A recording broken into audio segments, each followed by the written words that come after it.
escalation, which had now reached $2.6 billion by that point, was not agreed to by the previous government? Yes, in two parts. First, no, I'm not agreeing to that. I'm saying I'm prepared to answer your questions. And the first question, look, the first question that you asked was about whether or not the project had veered off. And it is absolutely the case that the project today is 4 times what it was when the government originally committed to it. And if that's not veering, and its core purpose was to replace an ageing ferry fleet, and yes, there was an acknowledgement, not that the ferries would only be 20% of the project. To the second question, yes, I have been advised that when the former government learned that the project had blown out to $2.6 billion, the minister at the time spent a significant number of months trying to work out what to do. And then I got handed the baby. Mr. Speaker, hang on, is this a point of order? No, it's a question. He's had his turn. No, he hasn't. We've got the new rules that allow the interchange leader by leader, so we'll go right through his... No, he hasn't finished his yet.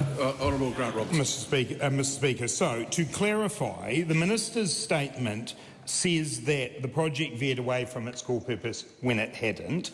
The minister's statement also says that the cost had blown out to $2.6 billion under the government's watch when that money had not in fact been agreed. And in fact, Mr. Speaker, in my first question, I pointed out that in October 2022, KiwiRail told the then government that the worst case scenario would be a need to increase the tag contingency we had put aside by $280 million. Mr. Speaker, for the record, making sure that we have a sustainable and resilient Cook Strait ferry crossing is essential for New Zealanders.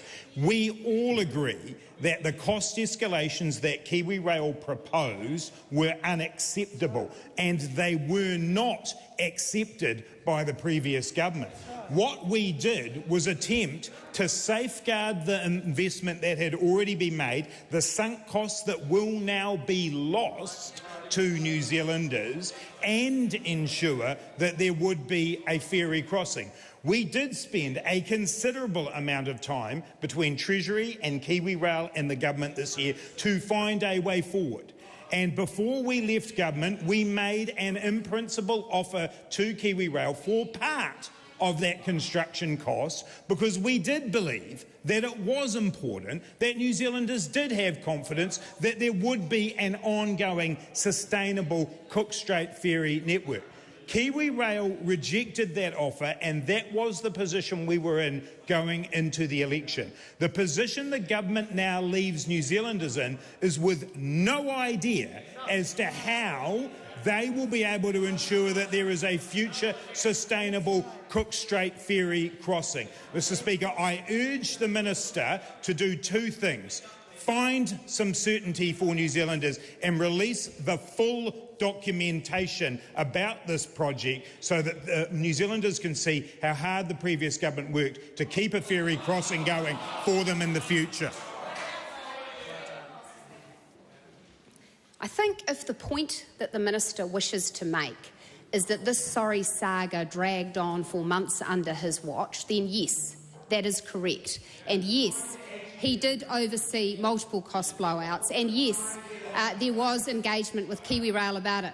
But actually what then happened was that he decided to, 4 weeks out from an election, put aside money for the project, knowing full well that in the form that he was choosing to fund it, KiwiRail had recommended it not proceed, and that, for example, passengers would not have been able to get on the ferry unless they caught a bus onto the ferry. That was the solution that was thought viable. But if the member will just give me a moment of patience, I wish to apologise to the House, because when the member asked me about 2022, I had in front of me an old timetable, not the one that I have released publicly. I regret that error. The member is correct that the timetable I have released publicly says that in October 2022, KiwiRail advised government of cost escalations in the terminals, noting market engagement with construction partners would result in initial price estimates for the terminals program in December 2022. KiwiRail noted that in a worst-case scenario, the TAG contingency would need to increase by $280 million. Right on, Winston Peters. Speaker, Standing Order 3651 and 1A, could I just say to ask the Minister whether this is a fact, that when this matter was in control, as quoted by Mr Robertson, in 2020 it was under control, but when experience and common sense left the room and the handbrake left the room, it was in 2021 they made that stupid decision without being able to see what it would cost eventually, and that's why it blew out. A 21% cost project for ferries became the kind of thing that they did over and over and over again, and the other project is Antarctica, where it's blown out as well, 90% under their watch. One issue. Right on, the Honourable Julian Genta. Mr Speaker. I'd also like to start with a series of questions to the Minister. Thank you for your ministerial statement.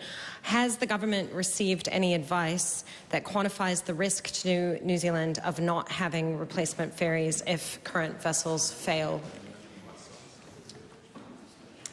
Point of order, right on. Mr Speaker, if you go to Standing Order 365, 1AB, can you tell us how it is that that member is speaking on behalf of that party? She's not the leader, and that's the qualification that's required. No, it's, if you read a bit further, you'll find that in all these matters, I think the words are at the Speaker's discretion, and the party leaders notify who they intend to have speaking on behalf of their party. And that's a process that got well established in the last Parliament. Well, just when you say, if I read further, I've read further, and I do not find those magic words at the Speaker's discretion. So I'm asking for the Standing Order to be enforced. Yeah, sorry. Perhaps I can help the House by reading out. Following a ministerial statement, the leader of each party with 6 party or more members, or a member authorised by the leader.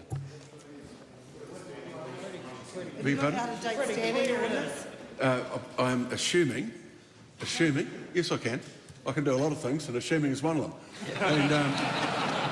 And I'm assuming that the Green Party wishes to be represented by their transport spokesman, as the Labor Party were represented by their infrastructure and finance spokesperson, and others will come. I'm not sure on what basis the member was speaking, but that's okay. Well, as the leader. Point of order, Speaker, I can assure you the basis, because we have more than 6 members, we'll have many more in the future, and because we know what we're talking about. Righto, okay, we didn't want to introduce new debating topics, so I'll call Julian Genta.